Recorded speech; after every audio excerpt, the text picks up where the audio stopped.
Make sure your insurance doesn't come up short. Get gap cover with ALA. For more information, follow the links in the description.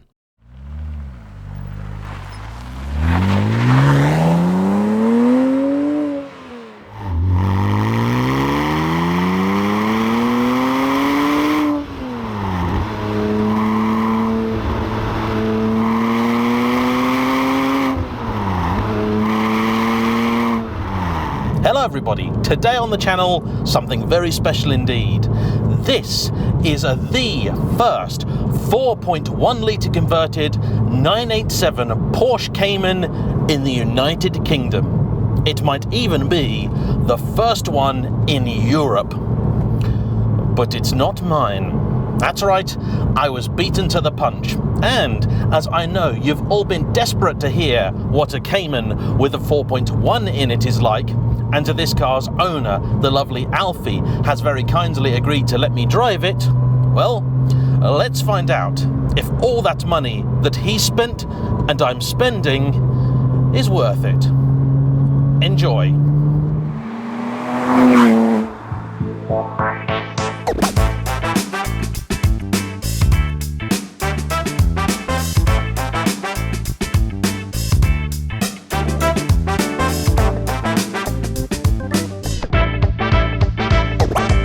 This car is proof, if ever it were needed, that Porsche is a disease, for which there is, I'm afraid, no real cure. And so, if like me and Alfie, you are afflicted, check out Renzone. It's a new website that's been built by Porsche lovers for Porsche lovers, and it has everything you can imagine, from cars to chronographs, wheels to wingback seats. That's Audi, isn't it? Anyway, look, there's loads of Porsche stuff on there, and if you are a private user, it's entirely free to sell on. They've already got lots of manufacturers supporting them with everything from retail stock to aftermarket parts. And I want to say a big thanks to them for sponsoring the Porsche content on the channel this year. Anyway, to business. The 4.1 litre Cayman. Now, if for whatever reason you're not familiar with this, let me explain it a little bit. I am certain if you've clicked on this video, you know about the 987 generation Cayman S. I am sure you also know they are famous for rather fragile engines. The first generation specifically, which landed back in 2005, is notorious for a variety of different issues, including bore scoring, de-chunking, IMS failure, and all sorts of other good stuff, proving German engineering really is the best in the world. Now, the Cayman was not the only car so afflicted. Its drop-top sibling, the Boxster, was too, and of course, so was Big Brother, the 911. Even while the cars were still in production, this became an issue, and for a little while, it didn't really seem there was much of a solution beyond getting it rebuilt. But when you did, all you were really doing was resetting the clock. Enter then Hartech. Led by Barry Hart, former motorcycle builder, he put together David Essex's Silver Dream machine, didn't you know? That'll impress Mum, I can tell you. Anyway, he knows how engines go together, and having looked at a number of Porsches, he realised they had made a few fundamental errors, but ones which could be corrected. And so, early on, Hartech became known as one of the best places in the world to get your Porsche engine rebuilt if you didn't want it to fail again. And of course, them being passionate car people like us, they decided, why just build it better when you can have it bigger and better? And so, Hartech's oversized conversions have now become the stuff of legend, and notable examples include the 3.4 litre to 3.7 litre adaptation for the early 996, the 3.6 to 3.9 litre conversion, and if you have a 3.8, they can take it all the way to 4.1. They are also dabbling with different work for the later direct injection engines too, though those don't suffer failure anywhere near as often as these. And naturally, someone somewhere said, well, considering the Cayman and 911 engine are architecturally the same, would it be possible to take a Cayman engine to the same size as you can a 911 one, which for Hartech is 4.1? And they said, yeah, I suppose you can. Now, to do it isn't quite as simple as simply sticking in slightly bigger pistons. No, they already do that. And indeed, to get to 3.9 litres is not difficult at all.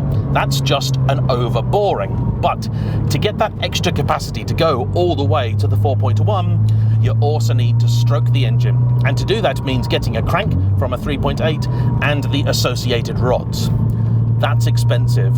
A new crank from Porsche is around £6,000, and those second-hand ones do occasionally appear, and there is apparently now an aftermarket option.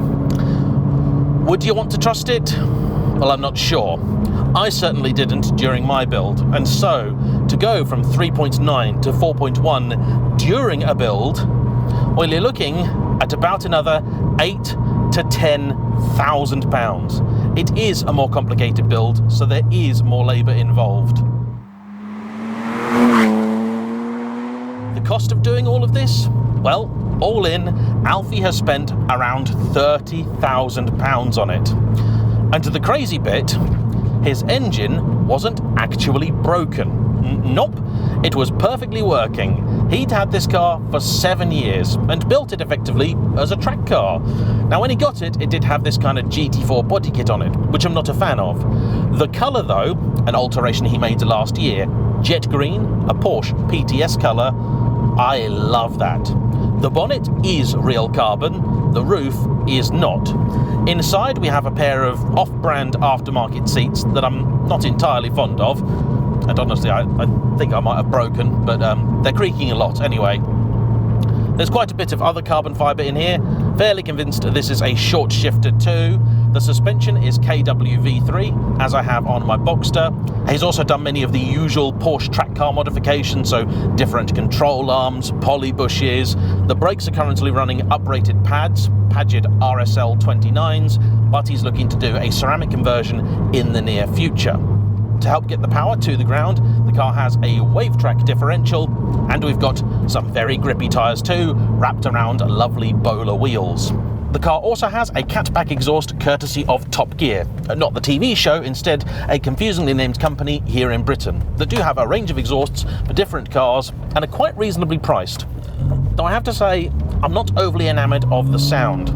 It's decent, but from outside, a little coarse.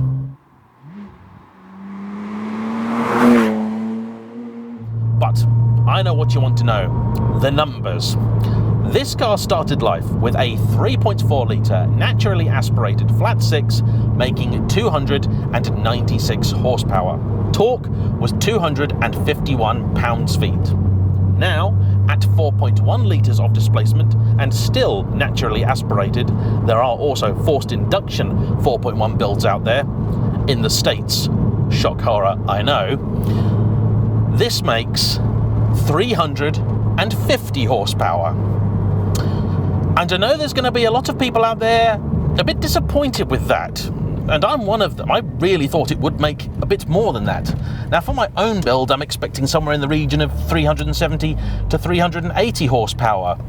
And that's chiefly because I've got a different head. See, Slacker Racing, Hartech's US partner, they've put one of their ported heads onto my car. In theory, that should mean I get a better top end out of it. See, this engine, at this capacity, it gets to a certain RPM and just kind of stops flowing well. Hartech's philosophy has always been about torque. It's not like there's no power improvement. 50 horses from naturally aspirated tuning is still good. That's still a gain. But what they love is that mid-range and low-end shove. Because realistically, on the road, and even on track a lot of the time, that is where you spend your time. And this, by the way, comes not simply as a result of a road-biased philosophy. No, this comes from their years of racing, where they have found it's chasing torque that gives the biggest results. After all, power is simply a function of torque times RPM. So, what is the torque figure? Well, it was 251 pounds-feet. Now, it's 334. Basically, a 33% increase. That's huge. That means what you have here is a car that now has nearly the same torque as a Ferrari F430, and in a package which, by the way, out of the factory gates, weighs less. In fact, this is closer to the weight of a Scuderia than a regular F430. So what's it like? Well, let's find a clear bit of road and find out.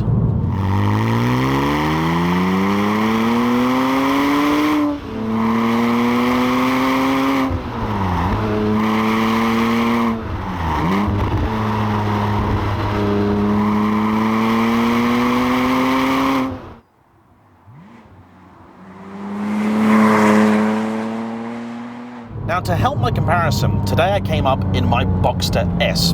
That's a 986 with the 3.2, so it makes 250 horsepower from the factory and not quite as much torque as this ever did. It's a little bit lighter though, but still I thought it'd give me a good frame of reference. And the difference here is immediately noticeable. It really does feel like you're a gear or two lower down than you are. This thing has ample shove all the way from 2,000 RPM to, well, north of 6.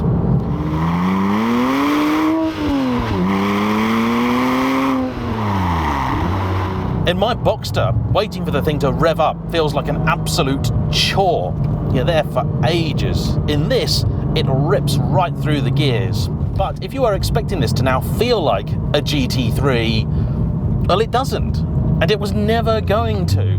That's just not the Hartech philosophy. Nor, to be honest, would that be following the laws of either mechanics or physics.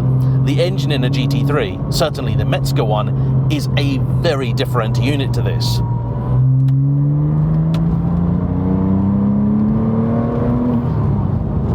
Overtakes are dealt with swiftly and easily. This car has a lot of shove, but it's still very controllable, still very smooth, very linear, very predictable.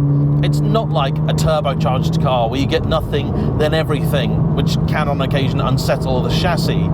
This feels very, very natural. And because what we've got here is not really an engine swap, simply an upgrade, none of the car's poise, balance or feel is affected in any way, shape or form. That's the reason that Alfie did this. He loves the idea of a GT3 and he freely admits that maybe that's what he should have bought. But this is quite special. It also means he can pursue this as a pure track car, and the good news is, other than the engine, most of it's still a Cayman. So you can get bits easily and cheaply. If something happens to it, it's not going to be ruinous to fix. From my perspective though, this has got me really excited to try my own car, because we're going a very different way with our builds. This is not a pure track car, but it has been built with a focus on track. Mine is 100% road. Now, Alfie and I were talking earlier about all of the other things that he could have done. Put in a lightweight flywheel, different cams, a different intake plenum. There's lots and lots of options out there. Would those have given it a different character? Yeah, they might have. Would they also have taken away the drivability? That's also possible. I think the best thing that I can say about what Hartech have done here is it really does feel like an engine that Porsche built. Only it's reliable. And look, if you came to this video wanting to know if it's worth it, well, I already gave you the answer a couple of videos ago. No, it's not. Hartech would tell you it's not. They were as shocked as I was that anybody went for this conversion. It's a big upgrade, even compared with the 3.9. That I would recommend.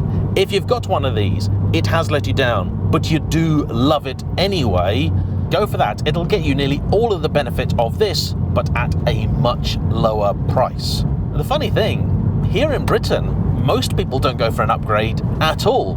The majority of their customers here just want the engine rebuilt to original capacity. They're not fussed about any kind of improvement, they just want their car back on the road.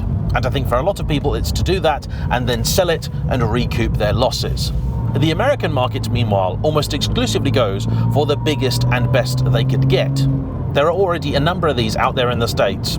And maybe it's just because they have more of a thing for modifying high-end cars. In the USA it seems to be a little more culturally acceptable, even if not often executed with any amount of class.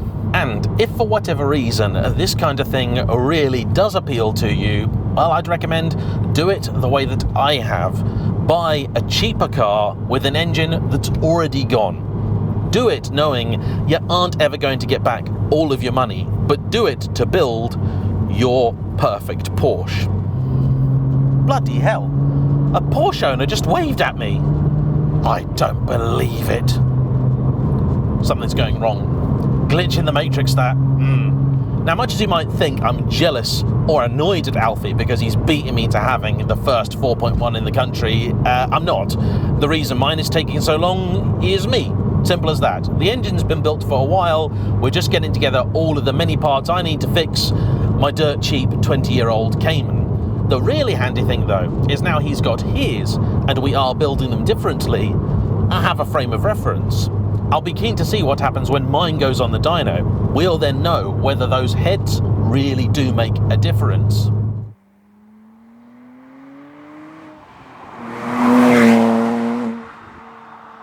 Main thing is, though, I still ruddy love the Cayman. It's such a good car. The perfect size for these roads, beautiful steering, and that, to be honest, is one of the reasons I wanted a 987 and not a 981. It's the incredible feeling you get through this wheel. And even in the 987.2, it's just not quite as good. This is spectacular.